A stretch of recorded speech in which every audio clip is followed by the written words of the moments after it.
One of the things that I'm going to touch on is that we were all born to be a little bit different. We were all not made completely clones of each other because we're all called to leave a different mark on this earth. We were all created intentionally different. And I think sometimes as presenters what happens is we get caught up in the way everyone else in our organization is building presentations, or we feel like, well, I can't be different because then I'll stand out, and then, you know, if something bad happens at my corporation, I won't be hiding. And what happens as communicators in an organization, I am so sorry, this is taking a bit of time to load. I don't know if it's because there's so many people on it.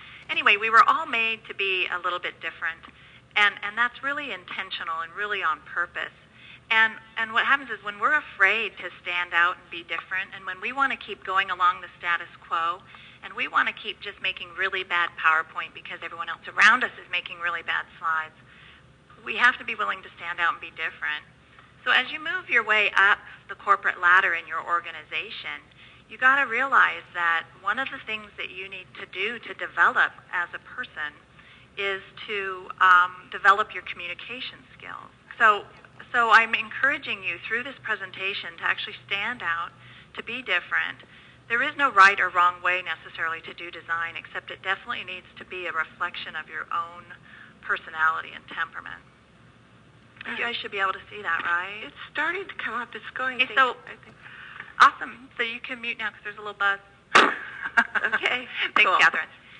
So what I want to talk about a little bit is what you were like when you were little, back when you were tapped into who you are and how you expressed yourself. This is a photo, a painting that my niece made for my husband when she was just 3 years old. And I mean, granted, if you showed up and gave a presentation with this kind of illustration, it actually might be very memorable, but she's not afraid to express herself visually. It was like she couldn't give my husband this get well card without explaining a story. So my niece Cece has the green face and my husband has the purple face, and she gave him a bunch of balloons to help him feel better as a get well card. And the garter snake at the bottom startled him, and he let some of the balloons out of his hands and go towards the sun. What's really interesting about her storytelling abilities is that she is not embarrassed, number one, but she has a little story arc. She has characters in it. There's a little conflict or trauma that happens, and then it resolves. So what's happened is she's super proud of herself, and that's a really good thing. And she doesn't see anything wrong, or she doesn't feel intimidated at all by her illustration style. So what's happened now is she is in the first grade, and she is a writer and illustrator, and she wrote her first little book. And only 12 books in her school were picked. It won an award, and it was featured at the Santa Clara County Fair, and only 12 books were. So here she is now, an accomplished author and illustrator. So she wrote and illustrated this book about the happy hummingbird. So again, she's actually a pretty talented little kid.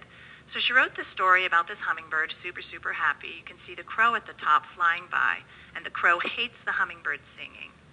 The hummingbird is super happy, and all of the hummingbird's friends love the hummingbird singing. But what happens is the crow comes and attacks the hummingbird. All of the hummingbird's friends, try to tackle the crow, and the butterfly beats the crow as hard as he can. And you can see here the crow coming in. You see the little hummingbird behind the pink flower, just his little beak and feet. It's so cute. So the crow's pretty persistent, and the crow again catches the hummingbird, but this time the butterfly hits the hummingbird really, really hard, and here we have the butterfly slapping the crow, and because the crow has caught the hummingbird, and the butterfly slapped it over and over and slapped it hard enough that it scared the crow away, and at the end, the hummingbird and all of his friends were very, very happy. So you can see that she's really pleased with this. The story was really good. It had a story arc. It had some conflict in the middle, which every good story has a little bit of conflict in the middle. And here, the part that was the most interesting for me about this whole book was the About the Author page, where Cece wrote about herself. She says, Cece is very good at singing, reading, math, and writing. What's fascinating to me is that she never put illustration or she never put drawing. Yet here she won a prize, only 12 kids that won a prize whose work was featured at the county fair, and she didn't even put drawing in there. So already, as such a little girl, she's comparing herself to other people and comparing herself to other people in the class that can draw, and she's already doesn't have it on her list of top 5 things that she can do, but she won a prize for it. So this intimidation about how good of a visual communicator we are starts at a very young age. And we need to be very careful to stir back up that gifting, no matter how good or bad it was, and get really gutsy in how we present ourselves and the stories that we tell. So what's happened now is Cece is going to wind up growing up, and at about the 5th grade, she'll be introduced to PowerPoint, and that's how she'll start to communicate her visual stories. Well, that's kind of frightening, and so I asked another student if they would write for me a story, and that was my daughter, who just finished college this year. Here she is knitting at graduation, double degree science, in science, biology and chemistry. And when I asked Rachel, I said, make the worst PowerPoint file you can, just a really messed up PowerPoint file. So even though she just finished college, she could do a really good job really screwing up a PowerPoint file. So here's what I had her do. It's like people at the company actually think that my husband and I used to tuck our daughter into bed like this, where it's, hey, Dad, will you tell me a bedtime story? Okay, let me just fire up my projector. So I'm going to show you a set of slides, and if I was in person, what I would do is I would turn my back to you so that I could read out loud this bedtime story of Little Red Riding Hood. So here's Red Riding Hood. This is her networking strategy used as a platform for the mobile muffin business. I'm just going to read you my slides. Red's mission: take homemade muffins to Grandma's house in woods that are suspiciously dark and gloomy and feature a notoriously evil wolf. Note, avoid the potentially pedophilic woodsman who carries an axe. Red's time allocation: baking, walking, talking, consuming. Areas for improvement: don't get eaten by wolves. Visit Grandma more so she's easily recognized as the real Grandma and not a fake wolf Grandma. Utilize Ziploc bags for muffin freshness and write a thank you note to the heroic yet still creepy woodsman. We do this to our stories, and it's like, what the heck? What the heck was that? That wasn't a story. That was the butchering of a really great fable that could have been told really well. So what's happening in corporations and in education today is we're taking these really sweet and great stories, some of the best corporate stories of innovation that we've ever had to tell in our history, and we are hacking it up when we introduce PowerPoint. It's almost like PowerPoint becomes this filter that ruins the way that we connect with people, and that's not good. And what's happened now is the baseline of expectation for our presentations is set so low because there's so much crappy PowerPoint. There's oceans and oceans of crappy PowerPoint out there that we just keep going along with the flow instead of bucking against the system and really standing out. And it's gotten to the point where at Oracle World last year, they actually had a whole building dedicated as a no-slide zone where people were not allowed to bring their slides in. Well, that's one extreme. We can be real like Luddites and just throw the tool out. Or the other extreme is, look at what happened to Al Gore with his slideshow. He ran around the country with a laptop under his arm, and he caught the attention of Hollywood. He won an Academy Award, and then he also won a Nobel Peace Prize. So here on one side of the extreme, we have people tossing out PowerPoint, and on the other extreme, we have the former Vice President of the United States creating the most magnificent tipping point that's ever happened in our history for a long, long time, where he's completely mobilized the world around a single cause, all done with a presentation tool. Now, he used Keynote, so sorry, I used PowerPoint interchangeably there. So what we need to do is we need to own the fact that our own personal character is being challenged by this application, and our commitment to making it excellent is in our hands. So we could either be on the end of the oceans of the really bad PowerPoint, or we can be a real change agent if we use it right. So here's what's happening. This is a spectrum of the different ways presentation software is used. On the left, you can use a presentation software as a document. Now, if you've created a document where you have a lot of words and a lot of pictures on a slide, call it a document, distribute it as a document, and let people read it. But what happens is, because we've created a document using presentation software, we just assume that we have to present it, and we don't. But you don't want to run out and learn Adobe's InDesign or some of these more complicated applications. The only application that you have that uses words and pictures most of the time is a presentation application. But in reality, you've generated a document. So if we could get in the habit of saying, hey, here's my document, read it, and let's just meet about it, instead of standing up, turning our back to the room, and reading it, that just makes a lot more sense. So most of corporate America uses it as a teleprompter. So what happens is they're making a presentation from the context of what they need on the slide versus what the audience needs on the slide to remember.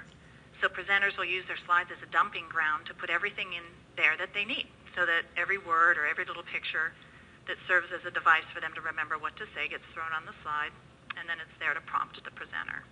But in reality, if you're really building a presentation, you should only have things on the slide that are there for the audience, that serve as a mnemonic device for them to remember what you have to say. And that takes an investment on your part as a presenter to learn the material well enough so that the slides are seamless behind you. They're not a big distraction, and people aren't reading what you're saying. You're not all reading along together. Instead, there's just pictures, images, and really clear ways to communicate what you're trying to say. So here's a great, I love Gar Reynolds of Presentation Zen. It was this blog post that had me fall in love with him. So everyone should subscribe to his blog because it's very, very good. So it's typical evil, good and evil. You got here Darth Vader using lots of bullet points. I am your father, search your feelings. It's hysterical. Whereas Yoda has open space, he's open-minded, and he's the wise one. Well, that's great, but that's fantasy, right? Darth Vader and Yoda, or is it? We've also got here Bill Gates and Steve Jobs. You got lots and lots of bullets. Not that Bill Gates is evil, but I think the way he uses his own tool in some ways is wrong. It's not good. It's not well done. So this isn't really fair because Steve, he doesn't have anything behind him. But what's interesting about the way Steve uses it is it's really transparent. Steve and his slides are transparent. It's like when Steve's on the stage, he's still the star, even when his products are beautiful behind him. So in fairness, I thought I should show content on the slide. So here's the migration of Microsoft's platform on the left and the migration of Apple's on the right. So still you can see that there's a very Zen, open-like way that Steve interacts with his slides, and he shows information over time versus showing everything at once. So what the problem is today is that when the audience is there and they're engaged, so often the slides are the star, and what's going on the stage and what's being projected is the star. In reality, that's a little bit backwards. Really, it's all about the audience. Sometimes we think it's about the slides or we think it's about ourselves. In reality, it's really about the people who've come to hear us speak. So where we need to start is in a blank space, with white space, with open space. We need to step away from the computer and clear our minds and clear our heads. But instead what happens is we double-click on an application and this default screen pops up.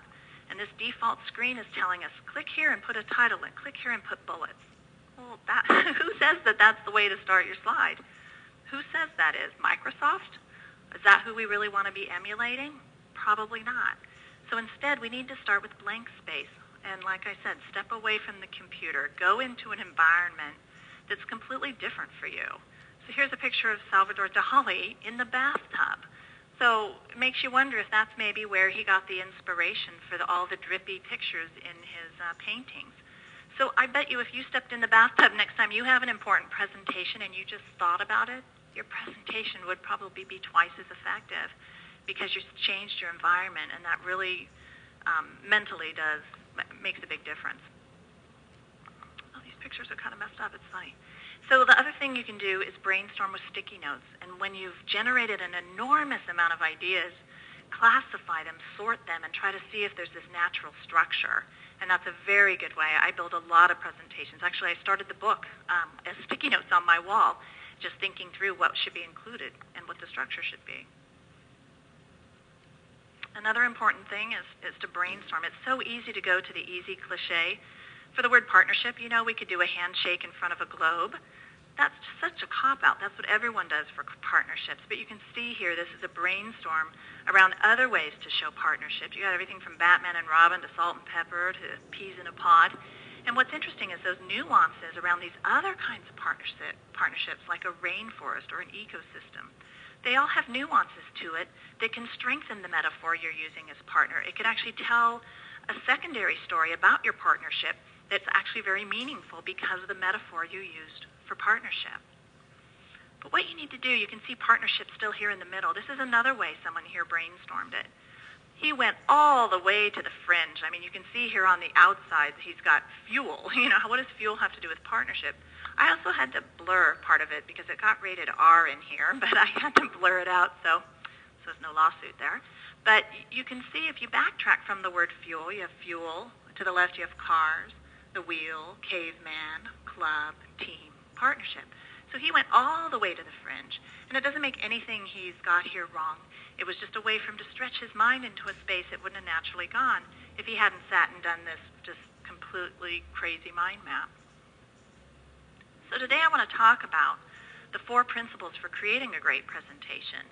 And the first one is really important, and that's being able to tap into that childlike part of you that I was talking about and learn how to tell great stories. I hope you guys are still able to follow along. Anyway, anyone, I'm sure, on the phone, if I were to ask you to raise your hand, I bet most of you would raise your hand and say you've seen traditional slides like this. About us. And under About Us, this is a typical presentation structure. You got the company history, the market cap, how many employees you have, how many locations, your vision statement, about the product or service, what it is, how it works, why it's better than the alternative. And if you're really lucky, you'll remember to put a call to action in there so the people know what they're supposed to do with all this great information you gave them. Well, this is all about you. It's all not about the audience, and you're pronouncing information on the audience, and that's not an effective way to communicate. So instead, I got all jammed up here. So instead what we do is we try to put all kinds of crud on the slide. This is an intelligent retail network as the foundation for retail interaction from consumer to supplier. You know, what the heck is that? That's just as bad as a big set of bullet text. What are we trying to communicate here? Really, what slides are supposed to do and presentations are supposed to do is they're supposed to inform, inspire, and persuade, whereas this example really does none of that. So what we did that was interesting is we took this slide and we turned it into a story. So I want to read for you the story that we turned this slide into. It's called Hop to It. So I'm going to read this script to you because I didn't have to memorize this because it wasn't my presentation. So here we have Dave.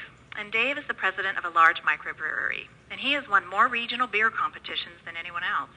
And he is gearing up for his next one, confident that his award-winning recipe will land him another victory.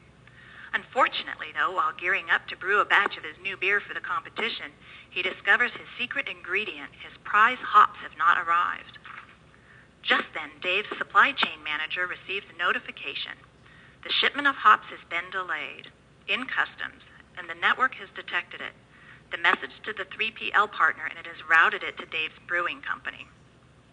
Now Dave has big problems. His hops haven't arrived. There's no telling how long they'll be held up in customs.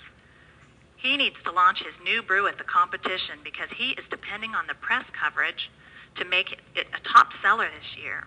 That, they let this build, I hope it's building fast enough. That, plus he has shut down part of his operation in anticipation of the event. If he can't make, so that his revenue will be lost if he can't make his deadline. But there may be a solution. On the other side of the country, another hop supplier has had a bumper year and still needs to unload his product before it goes bad. What will happen to Dave? Will he be able to defend his title?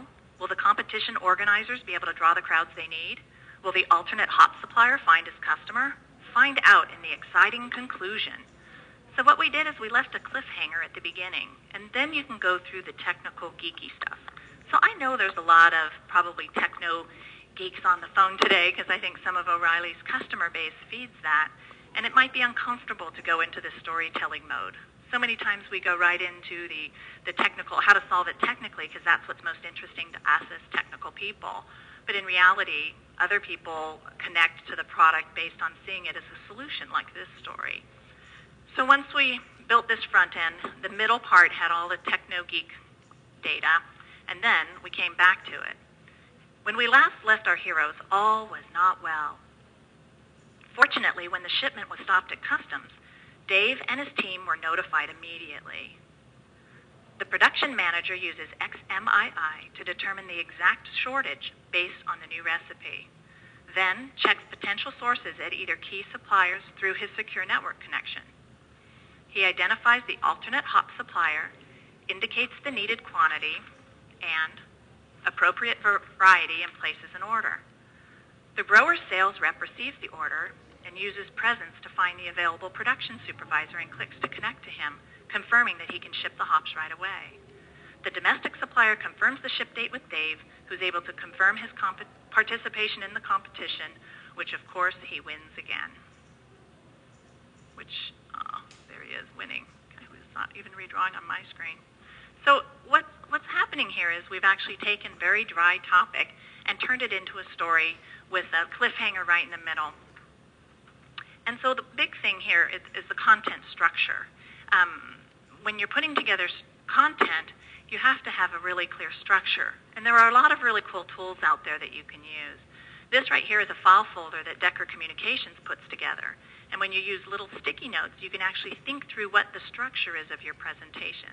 The really cool thing about using this tool is that it makes you stay at about a 10,000-foot view. The sticky notes are so small, you can't get into all kinds of detail. And so it's better to keep it at the big picture view because you're talking about just structure, like an infrastructure. Another really great tool is Cliff Atkinson's Beyond Bullet Points.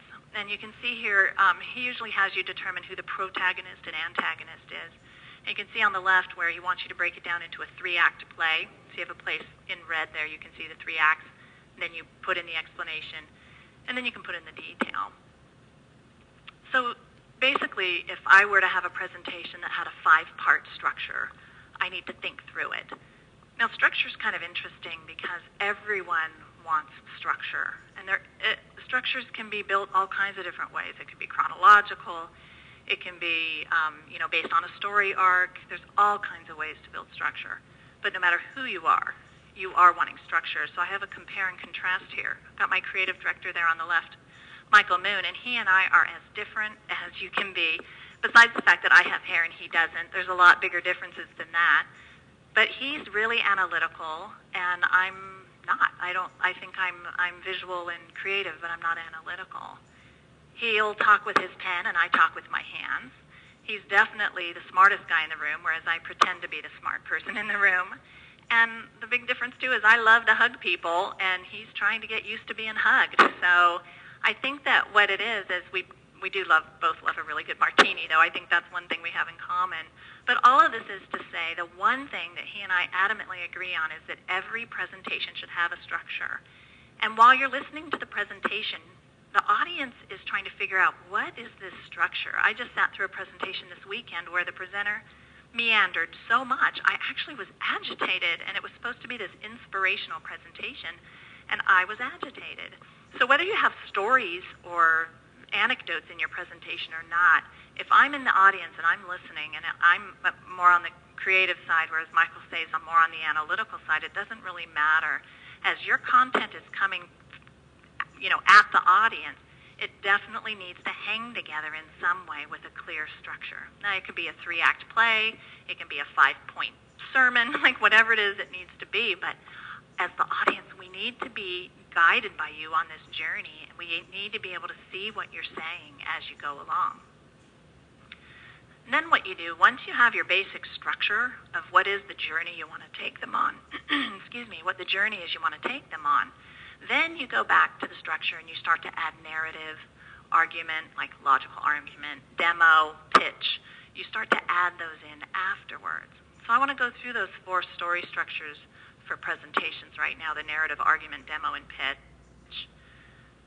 So the way you know if you have a narrative story is usually there's characters that are clearly identified, and most of the times they have a name so that you can follow them through, and it has a storyline and a story arc. And usually somewhere in the story, for it to keep interest, there's some sort of contrast or conflict that's happening. Now, with all the analyticals on the phone, I know this is a bit of a struggle. So I get this question a lot, mostly from scientists and engineers and physicians and stuff. It's like, if you really want me to tell a story, my credibility is going to be ruined because a story is fiction. And that's not necessarily true. I also hear that, hey, stories don't come naturally for me and I don't want to. Well, I kind of want to challenge that because I know when you guys were all little and you were playing with your Legos, in your head you had a storyline going on. As you built the character, and you probably built a second one, and they probably battled each other, and one of them exploded into a million pieces on the floor. But even when we were little, we actually naturally had the ability to tell stories as we created. And that's what I'm encouraging, is for you to find, you could take a router and make a story about the little router that could, but there's got to be a way that you can take the content, no matter what industry you're in, and wrap a story around it so it resonates with the audience better. So that's narrative. The next kind of story is a logical argument. A lot of times, you shouldn't argue. Obviously, it shouldn't come across as an argument. But this is where you're trying to appeal to the analytical side, where you use pictures and stories, or a story about the research that you did to get to the point that you are, where you're walking them through a logical path for them to reach the same conclusions that you did. Then there's the bathomatic, the demo.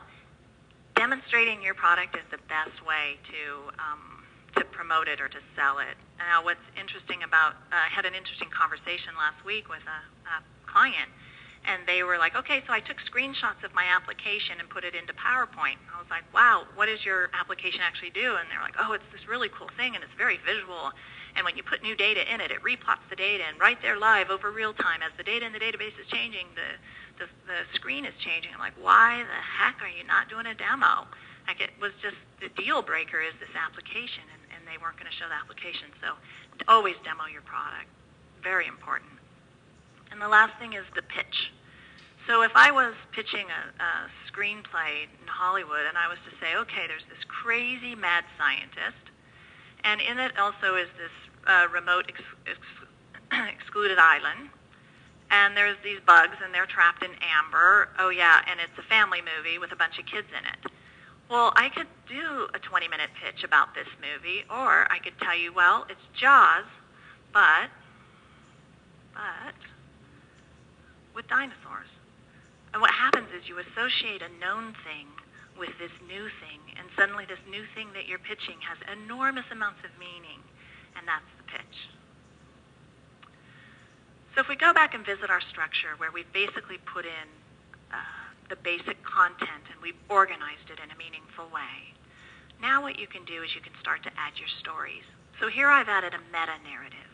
So what you can do, and I'm sure you've heard presenters do this, where they take a story and they only tell the beginning at the beginning. They may tell the middle, and then they have an end. I think the hops example with Dave in it is one that served this purpose. So there was this bigger meta-narrative that happens, and that's a very powerful way to present. And then at some point in your presentation, you really should build in conflict or contrast in some way, so that the audience starts to feel a little conflicted, like, wow, now I'm at the edge of my seat because I can totally see how my life isn't going to be as great if I don't do this thing or join this cause or buy this product. So you have to identify where in your structure the place for conflict makes the most sense. And then you can actually make other points of story, and I'm just making this up. This doesn't mean that narrative is always in the first part or demos in the third. But what this means is then you pick places to do micro stories or smaller narrative stories, and where's the right place for demo, and at what point should I really walk them through a logical step, and at what point should I do a pitch? Well, sometimes you might not ever have some of these components, and this is just a made-up version of a structure and story of a presentation, but it's really important to think through these things as a structure when you're putting together your presentation. So another principle for creating a great presentation is to show people, not just have bullets up there, but actually show them what's going on. So I have a friend who owns this brilliant bakery. She's a great big company, super successful woman-owned company. And she came to me and said, hey, I've got this big presentation I'm doing to a major coffee chain, and I need some help. So she sent me her slides, which were just a disaster. They're just hideous, as you can see. As I went through the content, I realized that the most important slide was this product solution slide. Everything else, this was the meat and the guts of it. And here she crammed it all on one slide. So what I did is so here's the slide big. So what I did is I called Monday morning. I used our Monday morning staff meeting. I projected this slide, and I just had the staff, hey, just sit, draw, create ideas. You can just write words. You can do a word map, whatever you want to do. I just want you to create ideas around this slide. And they did. So here's some just random ideas, and I circled in orange the things that we actually adopted in the final solution. So here it's got, hey, why don't you return to the original success plan? In this particular case, the coffee chain that she was selling into was very, very successful at coffee, but their pastry strategy was kind of all over the place. Like you could go from store to store and not have the same pastry experience. And they were trying to get everyone to go with really fresh, natural and organic ingredients in all of the products. And so this was like, hey, let's give a nod to the history and how successful they've been with coffee, and let's see, hey, you've done it before, can we do it again, and what's next? Here was one illustration from one of my, you can see the quality of these sketches isn't great, but this is one, and I could tell what it was. It's an aerial shot of coffee with steam coming out, and the other one is a muffin on a napkin with crumbs and text on it. So when you're generating ideas, they don't have to be perfectly refined. You just need to generate a lot of ideas. So this process was what we call a quick storm here, where there's no real big creative brief or anything. There's just one little problem you're trying to solve, and I only gave them 15 minutes to generate as many ideas as possible around the concept. So here someone else had a napkin with the background with crumbs on it, and a shopping list, which is really interesting. So many coffee shops are near grocery stores, and sometimes people do come in with their big list of coffee they need to buy. And then this is basically a cow about to eat some grass. So what they're saying is that for their pastry company, they care all the way back to what the cow is eating to make sure it's organic, so that it's making the best butter, which creates the top premium kind of muffin, which ultimately makes the customer happy. And then this is funny. Here's the before, where everything is a mess and there's no real clear strategy. To here is the after slide, where you can see the grass and the baked goods with the chefs, and they've got this little linear line going through the back of it, which I really liked that, and it was in this proposed idea too. So you can see here from grass, kind of like the cow that eats the healthy grass, from the grass all the way through the bonus is kind of like cradle to grave as a concept, which is really cool, and then you can see failing fast and getting back up on your path. All of those were very inspired ideas. So we took this collection of ideas and turned it into a storyboard. So you can see it's all sketched out, and I'll just flip through these quick. You can see some of the ideas, the grass to bonus and other things are here. So I want to walk you through the final solution. See the bottom left there, this person's kissing a muffin, and all these great fresh ingredients that go into the muffin is why they love it. So you can see the fruit of some of the brainstorm in there, and then it needs to look as good as it tastes. So I want to walk you through the final solution here. I don't know if it's going to animate. I think the power of this thing is how it animates and creates a sense of space. And I don't think that's going to translate through WebEx, but maybe WebEx will do an update and an upgrade. But what we did is we picked a background color that was like unbleached flour, since this bakery uses all organic materials. And here you see we actually went and picked up a napkin and the coffee and actually tore up a pastry and shot this. Now this image would not be anywhere on a stock photography site, so you can't just go straight to stock photography. You need to step back, generate the ideas, and then you may have to generate an image that makes the most sense, because you can't find these images at a stock house. So you can see here we've implemented all of a lot of the ideas from the quick storm. So you talk about the state of the business, where sales are declining and customers aren't super excited, and then there's a lack of leadership engagement. So that's a very intriguing way to incorporate that big scribble that one of the artists had come up with. So it still shows the state of the business. So here's think grass to bonus. So what you can't see is in the original file, these all pushed to the left, so it looks like your eye is panning one great big scene, and it's one continuous line through all of these slides, which is actually really lovely. So this is collaborate and leverage expertise. So we used a braided bread to show working together and collaborating. Know your market and where you are in it. It's a typical kind of scatter plot there. Choose a course and stick to it. So these are those 10 tenets that were on that one slide of what they were proposing needs to happen. Here's the happy customer that's kissing the bun. Well, we had to shoot that too, because obviously that doesn't exist. Has to look as good as it tastes. And cold fat is bad, but warm fat is good, which is a great image. And then we talk about risk and reward, and how the team needs to fail fast, recover, and end the period of failing with recovering at a much higher plane or plateau than they were at before. very different. Here's the shopping list. So all these ideas, the presentation was much longer. This is just a subset of it. But you can see how many ideas were generated from that brainstorm that were used. So creating ideas that show them instead of tell them. It was more powerful to have this series of 10 slides than it was to have one slide with 10 bullets on it. And it's going really, really well, so that's really exciting. So here's a presentation that we did for a doctor, and he is presenting, he's presenting his concept for home-centered health care to a lot of government officials and government institutions. And because he's scientific, he's a physician, he wasn't really tapping into the emotional appeal about home-centered health care.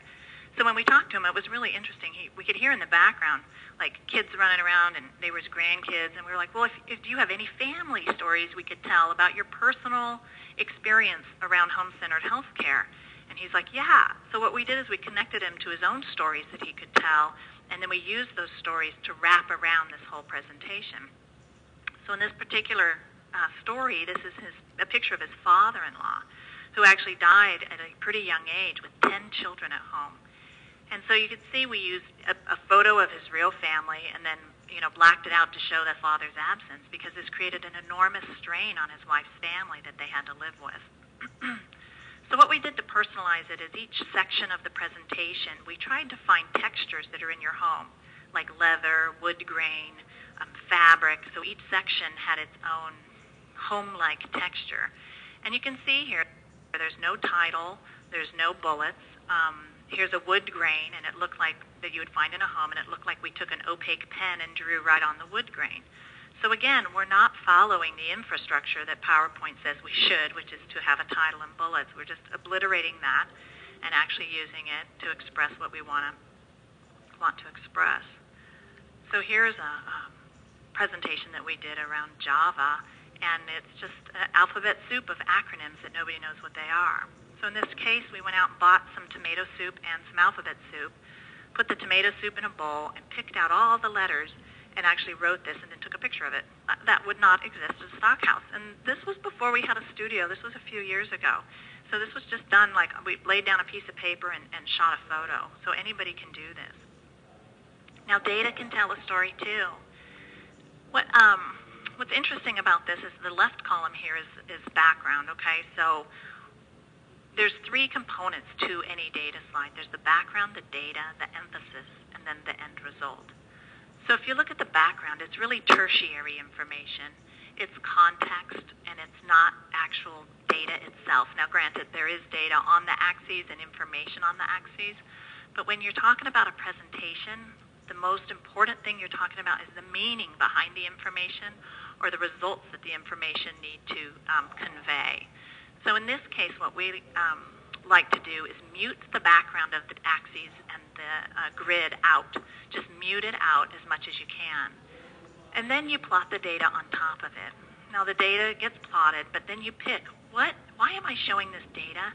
What is the meaning I pulled from this data that made me feel like I should present it? Well, then you pull the results, the emphasis of the data out, and then the result is a slide presentation that has the context of the background and the data, and then it shows the results in a different color. So this is like a schematic for how we should do it, and then I have a sample here for how data can tell a story. So what's wrong with this right here is that you can see the background elements are in black. Now black is the biggest contrasting color to white, right? So they've put a black grid in the background and black axes. And then we would propose that those get muted out a little bit. Now the next secondary most contrasting color is the red.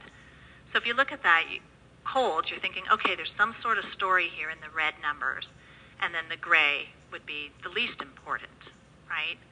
The other thing that's hurting on this information is if you look at one of the middle charts there at 30.5, the 2000 plot, it's weird because 30, it hits the 30 line, but the back of the bar hits just above the 30.5 line. So charts that are extruded or in 3D are very confusing and can skew information. So I have seen firms intentionally use this to skew the information to look like they're performing better than they really are. I don't recommend that. I think it's not telling the truth in your data. But if I show you what we wound up doing with this, you'll see that it wound up telling a different story. The grid lines in the back are muted. The part on the previous slide that was red is now gray because that wasn't the most important part. The part they were trying to get everyone to focus on was the last 3 years, but the most important part of all was the moment in time where they hit $30 billion. That was the real story, was when they recovered back after the kind of the boom. And it was those recovery years that they were talking about in this presentation. So it actually does tell a story, but you have to guide the audience to what you're wanting them to focus on and what the takeaway is from a chart. So even charts do tell a story. So the next principle for creating a great presentation is to deliver a profound experience. Everyone came to hear you. They came to see you, and they came to hear you present. And so we need to not have the setting that we're in, or the slides. I call slides a setting sometimes. We need to not have them be a distraction, and you need to be your best, and you need to be as prepared as possible. So it would be like attending a Madonna concert and Madonna not be prepared or ready to go. And even a keynote from Steve Jobs, it wouldn't even be of any value if he wasn't there. So they've come to see you. They didn't come to see your slides. But it's really important that you learn to interact with your slides. I think one of the things that makes Steve so great is he can stand up on the stage with or without his slides, and it would be just as amazing and appealing because he's seamless with his slides. He's learned to ingest the content so well that it's just seamless, that nobody knows what's going on. Nobody notices his slides or his interaction with them. Now, I have an interesting sample here because this is one of the few times that I really like the way this guy interacts with his slides, and he actually turns his back to the audience, too. So I really encourage you guys to spend some time up at TED.com. It's a phenomenal conference, and a guy named Hans Rosling did a presentation there, and he had a lot of data to get through, and he had built an application that would go in and hit the content of the database. It was called Gapminder, and Google's acquired it since then, but what it could do is take enormous amounts of information. In this case, it went from, I think, 1950 to 2005 or 6. And as it had the data change over time, it would show what the data looked like in 1950, 1955, 1960, 61, 62, 63, 64, 65. And as the data moved, as the content in the database changed, the screen and the content on the screen changed. And it was this very amazing presentation. Now, he could have taken screenshots like this and showed them static in PowerPoint. But instead, what he did is he turned his back to the audience, and he kind of danced before. I don't know how to explain, but he had this line of verbiage that went with it where he told a story of what was going on in the global economy with global politics, and you could actually watch as this data transformed on the screen. You could actually see what was going on, and his dialogue that went along with it is just absolutely fascinating. That's probably the only person I've ever seen turn their back to the audience where it became more intriguing. He was almost like Mary Poppins, where he jumped into the data and explained what was going on. It was really, really good, and I encourage you guys to watch it. It's the only time I would say that you should turn your back and talk to the slides. So it is really interesting what's happening today is presentations have become this application, or almost a platform, for lack of a better word, where you can create content once and it can have enormous reach. So right now presentations are going everywhere, like even this web conference is a real tribute to the kind of reach that a presentation can have today. So what's happening now is we're pushing the content into devices and phones and other places that the presentation applications didn't originally design them to go. So when you're sitting on your IP phone, you can have a presentation delivered to you. What's interesting about that is you can't go with small text and tiny images. You really have to think through the different way your slides are going to be conveyed. So when they're put onto an iPod or an iPhone, they have to be designed quite a bit differently because it won't translate to a small screen. A lot of presentations are becoming components of bigger framed in web apps or in microsites, and even sent to phones now. So presentations, the reach has just gone astronomically exponential. So there's a lot of social networking kind of sites, too, that are putting presentations up there. And there's one presentation up there that's from a blog, and it's called Shift Happens. And it's a really great presentation. And 675,000 people have watched that presentation. I just don't know very many presentations that have been viewed that many times, which is a real tribute to social networking. And so I wanted to show you one that a friend of mine did, and this isn't the one that got the 675 views, but this is Gar Reynolds' submission he put to SlideShare. So you can see it looks just like YouTube. So it's like YouTube for presentations, and you can see how you can click through the slides. Now in the bottom right, you can see this one of 131 slides. So at first you're like, holy cow, I don't want to sit through 131 slides. But Gar and some of the people up at SlideShare, if you go and look, they've come up with this new form factor where you can click, and it's very intriguing. So at the time of this, when I did the screen capture, 46,000 people almost had viewed it, but now 141,000 people have viewed this book review. 141,000 people watched this presentation that he did about the book Brain Rules. That it just doesn't get any better than that when you're trying to get a book out. So he does this layout that's really great. He uses pictures. Hello, my name is Biff, and Biff became a host for this entire online version of a presentation. So here he has a character and a narrative in his presentation. And then Biff introduces Dr. John Medina, who wrote the book, and Dr. Medina knows how these work. So you can actually see how you can click, click, click, click, click, click really fast, and it's a rapid clicking, and I can get through 131 slides and read through this presentation in less than 5 minutes. But I think because I'm the one that's in control and I'm the one that's having to click, it's a very intriguing and interesting way to give a presentation. I also had this really cool experience on the bus from the aquarium at the TED conference this year. I sat next to this very wonderful man who had just gotten back from a mission trip in Africa. And when he got back to the States after this missions trip, and he saw so many people without healthy, clean water, his birthday happened to fall the very next month, and he had this empty feeling inside, like, I just can't accept gifts from these people when I know, not too far away is this entire continent with hardly any water. So that year for his birthday, he asked people, instead of giving him money, could they donate funds, and he would dig a well in Africa. And now he has a thriving charity that's actually doing very well, and I think they're building their 333rd well this month, in the month of September. What was so interesting about this format, though, was that he and I got to scrunch around this little iPod, this iPhone, and it created this intimate environment, not in a nasty sort of way, but this environment where we were both looking, and he was telling me this very emotional story. And then as he pulled me in, he had photos of these children drinking filthy water, moms pouring filthy water into these big jugs. And I could zoom in with the iPhone. I could zoom in and see the detail and zoom out. And he just clicked through the whole thing. And I give to his charity. We donate every month. It was very, very compelling. And this is a way to get your story across in a one-to-one way that's very powerful. So the most important thing you need to remember is, with a presentation, the big thing you're looking for is to get results. You're either wanting to sell a product or have someone join your cause, or whatever it is. And I have a great quote. This is David Ogilvy, who's the founder of what is now Ogilvy Mather. And he made this statement. He said, when I write an advertisement, I don't want you to tell me that you find it creative. I want you to find it so interesting that you buy the product. Because when Ascanius spoke, they said, wow, how well he speaks. But when Demosthenes spoke, they said, let us march against Philip. The difference between Ascanius and Demosthenes is Ascanius, they said, wow, he's a really great presenter. But when Demosthenes spoke, they actually took action and changed history.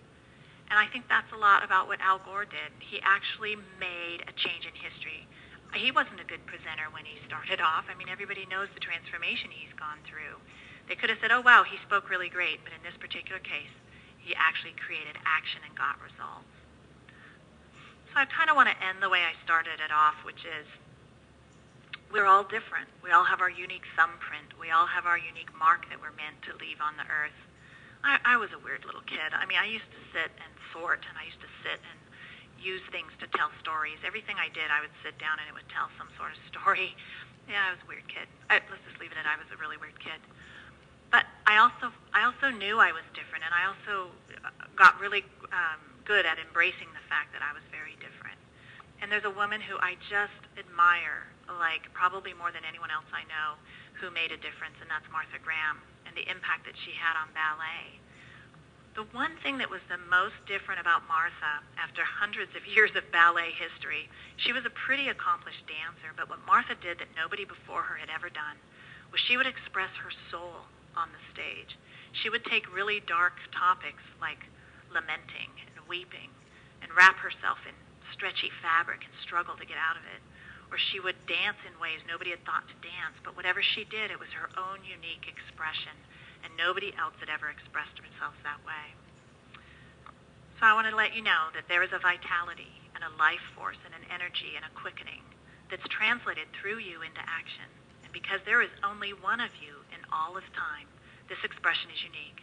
And if you block it, it will never exist through any other medium, and it'll be lost forever.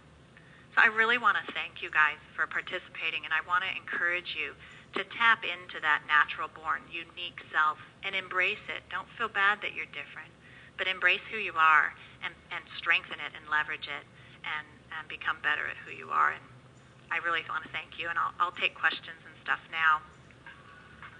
Nancy, do you have time for a few questions? If the audience does, it looks like I cut it close with all the technical delays. Did you sort through some of them? You did, and there are quite a few good ones here. The first one, it was about knowing your audience. I think it was Eileen asked it and said, isn't knowing your audience part of the giving a good presentation? Yeah. And she wanted to know, how do you tell a story to a bunch of number crunchers? You know, you can't tell a ton of stories to a bunch of number crunchers because they are the analytical type. I think the structure itself can tell a story. Like if it's chronological and you're going over the history of the company, you can tell stories. Oh, this is where this happened, and this is where that happened, and this was the history behind that. So it's not like you start to go off on a great big long story of some fantasy story. You have to be very careful, because if they were then asked to go and present that same thing to the marketing folks, it better be filled with stories and a way to engage emotionally. So I would say cautiously if it's a bunch of finance folks. But I also know that they will connect to the content if it's not just running through the numbers. And Matthew has a similar question. He wanted to know about, you made a point about techies in your audience. Mm-hmm. And he says he's read your book, but he wants to know if you have specific tips for presenters that have to present technical, like source code in their presentations. You know, and he was especially interested in your Java presentation, wanted to know if you went on to show code. Yeah, it's interesting. This is the top question that I get is from, I don't have a choice. I have a very technical audience and a technical boss, and they won't let me deviate or whatever. And so we're planning to write an ebook specifically to the technical and scientific markets, because it is quite a bit different in how you need to convey your messages in those cases. When we present code, because we do work on a lot of developers conferences and stuff like that, we'll actually, there are ways to show it well. Obviously, we always try to use a font that coders use the most, but we also will have it scroll. So when it's a set of code that needs to stick together and they can see the context of what's happening, there's ways to highlight the part you're talking about and then scroll the text up. So it's kind of hard to explain over the phone without actually showing, but we're hoping to get an ebook out by Christmas time with the answering kind of the scientific and engineering kind of requests that we're getting a lot of. That's great. Andrew wants to know if there are any tips on presenting bad news, information that makes the audience uncomfortable, but that in reality they should be aware of. Yeah, I think that bad news is a big one, and I think a lot of times, sometimes like HR departments have to present bad news or finances to a group. And I think the interesting part about bad news is the humanness of the presenter and how they present it. And when a company has to present bad news, they have to think about how is the audience going to react to this? Are they going to be emotional? Are they going to be afraid? Are they going to want to quit their jobs? Are they going to want to dump their stock? And you have to think through what their reaction is, and you have to deal with it right then and acknowledge that I know this is what's on your mind, and it was on my mind too, and all of those kinds of things. You can't gloss over it, and you also have to say, here's what you can do about it, or here's the response to this news I would love you to take on, but you have to let them go off and deal with it themselves.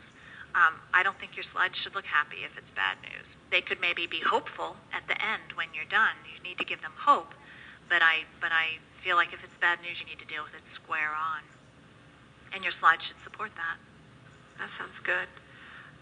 Nigel is asking, and I don't think he means with regard to bad news, but he said, do you recommend the use of humor? And if so, what advice would you give? Humor's good. I think that it's a little cliche to use a quick joke as an icebreaker. I think that's kind of annoying. But I think if you can use humor in a natural way and you pause at the right time and all of that, I think it's fantastic. Some people aren't inherently funny, and that's where I think video or audio, if you do it right, it can be very funny to kind of complement. If you're a really dry person or have a dry presentation style, then I think you can actually supplement and put humor in through video and stuff like that. But humor is very important. I don't know if I would insert it when you're delivering really bad financial news. So there's obviously timing is very important. Good. Jonathan Singer is asking if you have recommendations for academic audiences. And he says specifically, my students have to learn details to pass tests. Therefore, my presentations include a lot of information. So how do you handle that? I really so when an academic is presenting, I really feel they need to have visuals as a mnemonic device for the students to remember. And not enough people use the notes view of the slides. You can put a book practically in the notes view where you actually put what the students need to know in the notes, and then you can actually PDF your slides and post it with the miniature of the slides and all of the notes. So they have the visual cue that they learned in class, and then you can fit a ton more in the notes view than you can even fit on your slides. So you can actually put more than less in the notes view, and that's what I recommend, though I know this isn't possible all the time, and there are times where there needs to be more words on the slide than should be. Right. And then, do you have time for another question? Sure. Okay, Alan is asking, I love how you give permission to liberate ourselves from the confines of how PowerPoint is traditionally used. Thanks for that. What's the most effective way to get people to take the first steps towards the kind of storytelling you advocate? I think that's why I address you got to get willing to break the mold a bit. And I think the biggest thing it takes is some guts. And what happens, I know, when there's a lot of peer pressure to be a conformist, just getting the guts to be able to be different and to do it differently will help if that's the first step. We're actually watching transformations happen in organizations where they're adopting these principles, and it's making a difference, but it's a couple of very tenacious people that are insisting they change the way they communicate that's making all the difference in the world. So I would say it's going to take guts and a ton of tenacity. Great. And let me see, there was one other question. I think it's the same sort of thing. Oh, no, it was just a comment. And another person saying that PowerPoint's often seen as a crutch that presenters will use as a safety blanket because at the end of the day you can read the slides. And he says it's brutal as an attendee, but it's safe. And I think that's just his comment on what you were saying. Yeah, it is weird. It is this weird crutch. It's like a filter or a blanket, like their little blankie. We want to keep it on stage to have it as a safety net. And it also it doesn't require us to go and learn our material. We don't have to ingest it because I'll have it there on the slide as a crutch, and it's just frustrating for the audience. So we need to change that behavior. Okay. And one more question about the ebook that you mentioned. Mm-hmm. Where are you publishing this yourself, or? Yeah, it'll be up on the blog and on the O'Reilly site, okay, so you cool. can look at it for there. Yeah. Good. Well, I think that's all we have time for today. Well, thanks, everyone. I love the participation. And thank you for bearing with us through the technical difficulties. I think we got over them quickly. And for anyone who wasn't able to see the slides, which were really amazing, you'll want to go back and see them. We'll have a recording of this available, and we'll send a note to you, an email to you when it's up. It takes us about a week usually, or you can check on our webcast at webcast.o'reilly.com page, and it'll be posted there. And Nancy, people were asking, are you going to share these slides? What's your philosophy about that? Oh, you mean like post them as PowerPoint somewhere or whatever? Yeah, post them on your SlideShare or something like that. Well, some of the images, I licensed all the images, but some of them I didn't license for the release of it. But it'll be up on the webinar. They should be able to see the slides there. They'll be able to see it there. Yeah. So she's not posting the slides, but you will be able to view the recording. Yeah. Okay. Well, thank you so much.